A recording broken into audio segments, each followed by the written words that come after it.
first set foot in India a long time ago, and my memories from that journey are fragmented, almost dreamlike. Part of me wondered if the trip had actually really happened or not, and that triggered more fundamental and existential contemplations, like, what is the nature of real experiences? What is reality? What is truth?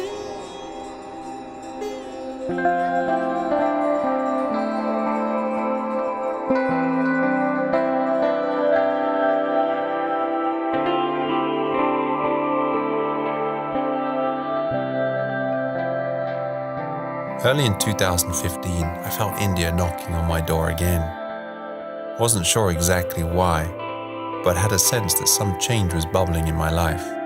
But exactly what was in store for me, or why I was to go to India this time, I had no idea. So I called my friend Alandra in Canada to ask her for some guidance. She's psychic, and I've been a client of hers for quite some time now. She told me that there were some events in my previous and past life that were unsettled, events that were hindering my day-to-day flow. She told me I needed to go to Varanasi, where I should meet a pilgrim who would show me the way to a guru. She also told me that I had to be there on March the 9th to clear some karma. A couple of days later, I realized that that date is my late father's birth date. It's also the same day that Urban Om Center was started. I got goosebumps.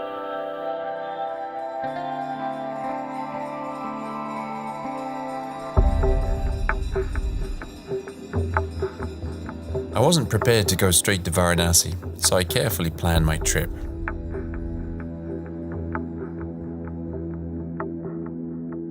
I figured I wanted to start in the home of yoga and meditation, Rishikesh, in northeast India, in the foothills of the Great Himalaya.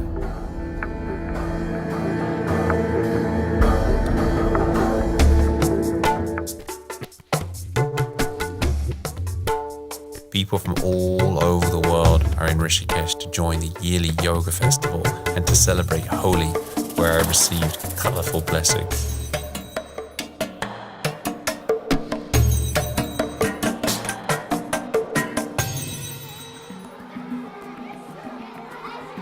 Here I visited an orphanage. Meeting the kids and having snacks at the organic cafe that is managed by the kids of the orphanage was quite wonderful and most inspiring. By coincidence, I met a silent sage in the shape of an old woman who gives transmissions just with a simple silent look that lasts only seconds. With all my cluttered up mind, it was such a moment of clarity when she looked directly at me. I felt a great bliss and warmth. I stumbled out of there, new, vibrant, but with a whole different energy arising in my body.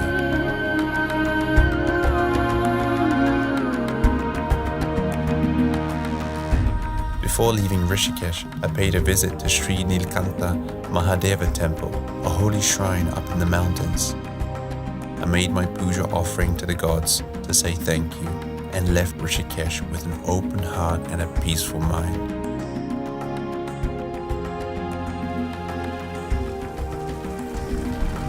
Unfortunately though, it did not take long until Shiva's power thundered.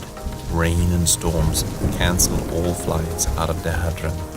Instead, it turned out to be a bumpy, chaotic 10-hour drive in a taxi to get to Delhi in time for the flight to Varanasi.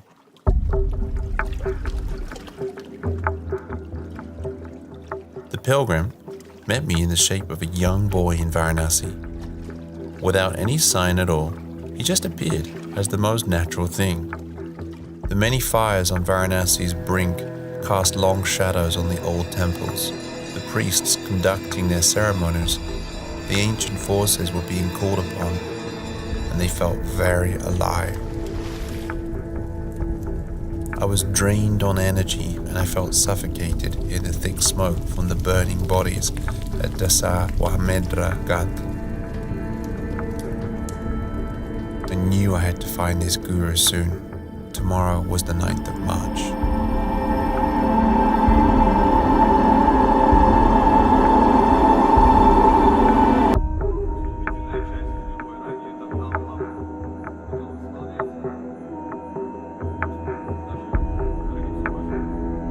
people just everywhere, spitting, cooking, and living their lives in the narrow, winding streets of the old holy town, which is reputed to be the oldest continuing living civilization in the world, dating back 3,500 years.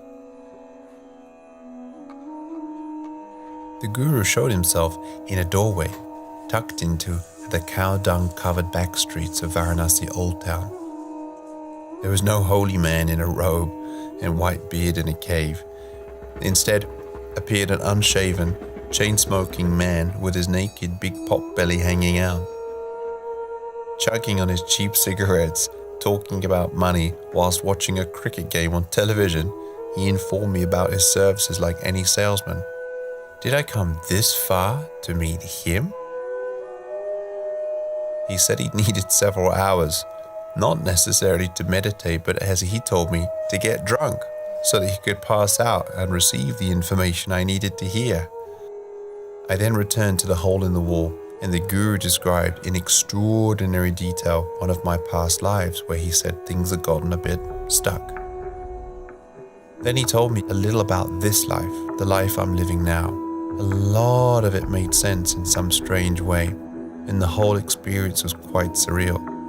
The weirdest thing is that many things that Alandra mentioned to me were now being spoken by this guru in Varanasi. Apparently, for the flow to happen, I needed to go to the Shiva temple to clear my karma. I went and it was quite intense energy. I had diarrhea for the next few days, and so cleaning out a lot, so it seems. Realizing that for all of my working career, I've been doing things in a stressful way, over-efforting, trying somehow to prove my self-worth.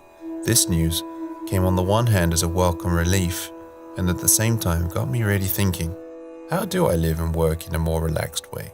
And what changes need to happen in my life to allow for more abundance, expansion, and ease? The urge to take a breath without the smoke from the cremation fires prompted me to say adios to Varanasi. A little over 24 hours, and that was enough.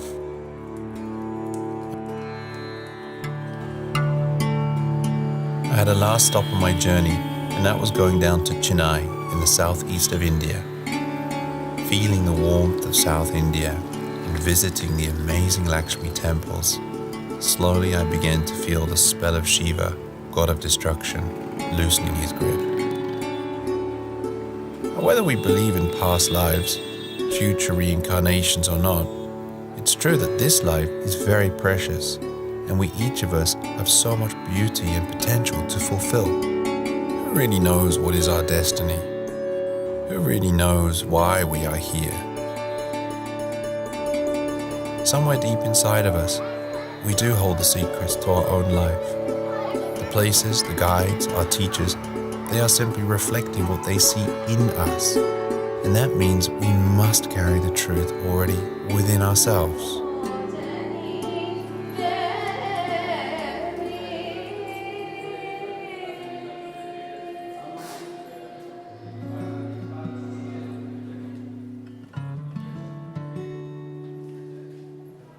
Thanks to being in India, there's a renewed feeling of being connected to something bigger. Call it source, existence, flow. It doesn't really matter. It's nice being reminded it's there in the background all the time. Just like the sky.